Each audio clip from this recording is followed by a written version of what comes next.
And we're back with your favorite two hosts, Tammy and Teflon, with Real Talk with Teflon in the morning. And we having some real talk, ain't it right, Tammy? Yeah.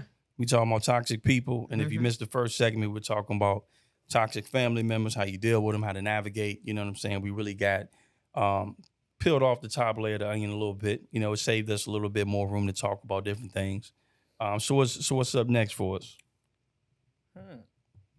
I think we need to stick to the toxic family members for a few minutes if Clean we it up a have little bit. time. Yeah. We can do that. I think for me, the reason I say that is because when I think about, kids and, young adults, Mm-hmm. often being in a household that is toxic, how would you recommend they go about Mm, reaching out to someone because they're in that toxic environment? Like, yeah. what would you suggest? I know for me, I'm just like, you got to talk to somebody, Yeah. but What I would recommend is start with a professional first, because I think, because I actually went through this. You know what I'm saying? I was going through a lot when I was at a young age and going through things, and you talk to the wrong people, that's mm, not going to get you help and they blow you up. mhm, At least a professional, they've signed some type of clause, some type of policy where they got to keep it confidential. mm, So they got to handle it a certain way now and escalate it a certain way where they can't just blow you up. Because I think sometimes for a young person, they want help so bad they'll talk to the wrong person. That person betrays them, and now you can't get anything out of them.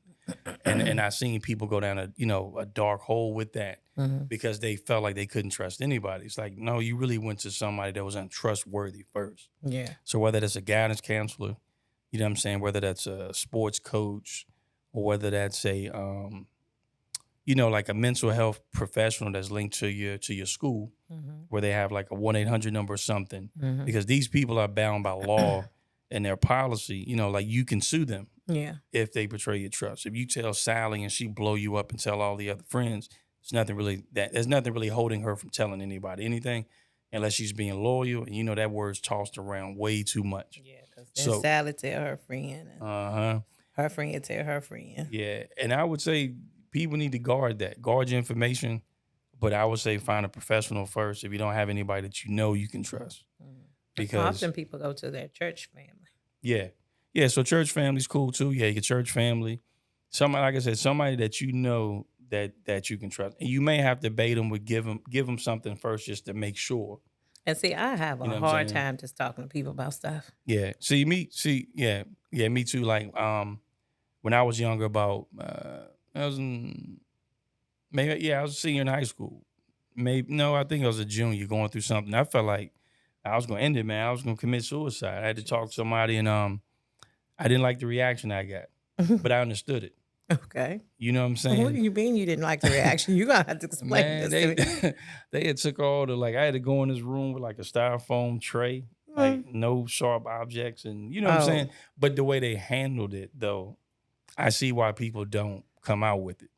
It could have been handled a lot different. You know what I mean? So when I finally got to somebody that really cared, because I felt like people triggered the policy, right? I got to go down these steps with this person. mm, Versus if somebody cared because I didn't talk to anybody that really cared at that point, but I feel like, man, I got to talk to somebody. mm, So I never got to a coach. But these people that I was dealing with made mm, it worse, in my opinion. mm.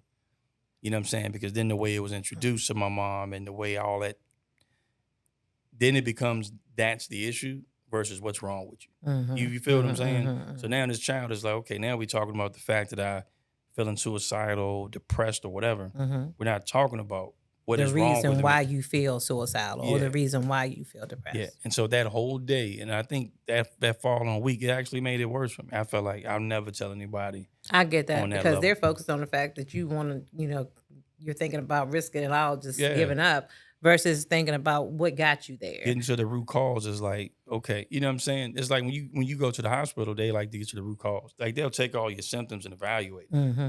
but they get to the root cause. And I Mm-hmm. think with mental health, I think it's so much of a stigma that we tell people be honest, but are you really ready for the honesty? Yeah.